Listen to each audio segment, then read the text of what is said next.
Welcome to the Health Update. I'm Madison Kasper. Here with me is Dr. Aarti Raja, Mako Media's Science and Health Advisor. Welcome, Dr. Raja. Thank you, Madison.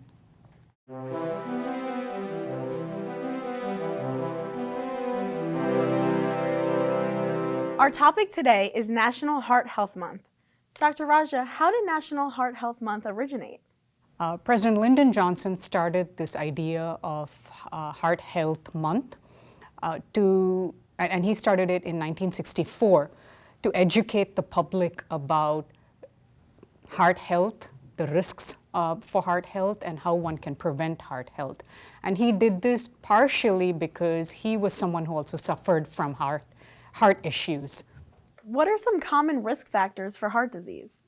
The most common risk factors for coming down with heart disease are things like poor habits.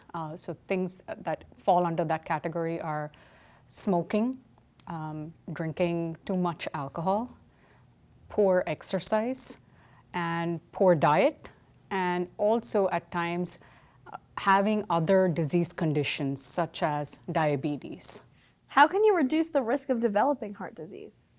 The best way to reduce the risk is start early, start young, and do some of the basic things that doesn't put you at risk. So basically, make sure you have a healthy diet, eat nutritious food, make sure you don't indulge in some certain habits, or at least avoid certain habits, such as smoking definitely is one of those things that should be avoided.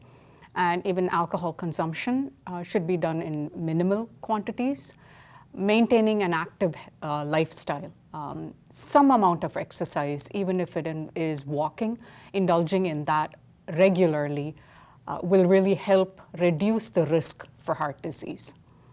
What are the primary goals of National Heart Health Month? The main idea behind setting aside a month to talk about heart health is to educate the people and just the general public about it, teaching one and all that heart health matters.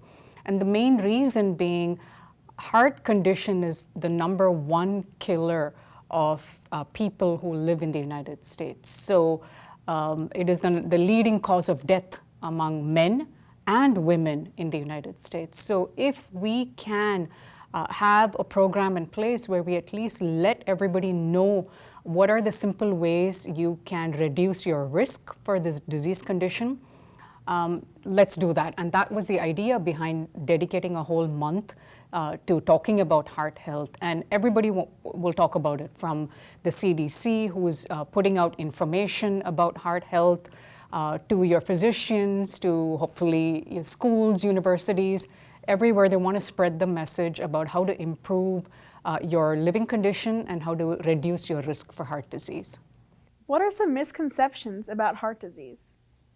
The biggest misconception, I would think, is people often assume that heart disease affects people of a certain age. And people always assume that it is the older generation or people above a certain age are at risk for heart disease. But that is not the truth. Heart disease can affect any adult of any age. And in fact, in the United States, there are statistics that say 1 in 5 women who die will likely die of a heart condition, and 1 in 4 death in men is related to a heart condition. So the issue is you can be any age, young adult, 20-something, 30-something, 40-something, 50-something, 60 and above. We're all at risk, could be at risk for heart disease. And therefore, it's important to understand that one can prevent or reduce the risk of heart disease if you just start early, and it matters to all of us regardless of the age. Any last thoughts?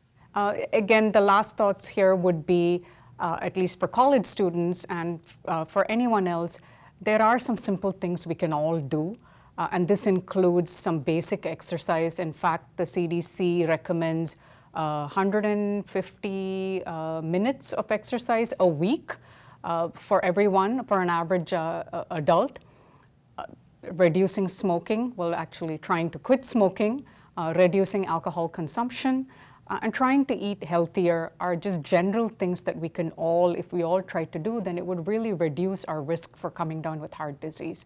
And if these practices can be put in place, even among college students, that'll help them in the long run. Thank you, Dr. Raja. Thank you, Madison. This has been the Mako Media Health Update. I'm Madison Kasper. See you next time.